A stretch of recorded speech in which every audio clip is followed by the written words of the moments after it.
I don't think we will talk about the US recession. The US economy is resilient, I would say, largely despite Donald Trump. Trump is an agent of chaos and confusion. His zigzagging on tariffs shows that he has little idea of the potential consequences of his tariff policies. But US consumers have money to spend. They probably will. The labor market in the US remains reasonably firm. And with energy prices coming down a bit and probably some tax cuts and deregulation coming, I don't think there's an imminent recession risk. But what is becoming ever clearer, in the long run, Trump is hurting US trend growth, that is growth in the years beyond 2026, and he stands for higher prices for US consumers, which means, in my view, the Fed has no reason to cut rates with Trump as president and Trump sowing chaos and confusion.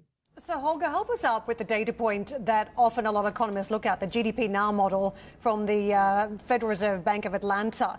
This is a widely tracked model, and it's pointing to a contraction of an annualized rate of 2.4% in the first quarter of this year. What do you make of that series and how we put that into context as you talk about US resilience?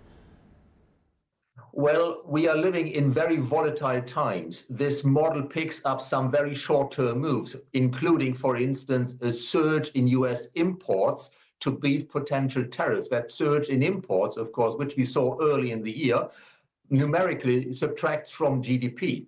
Also, the weather was partly not very good early in the year, which had a dampening impact on consumer spending.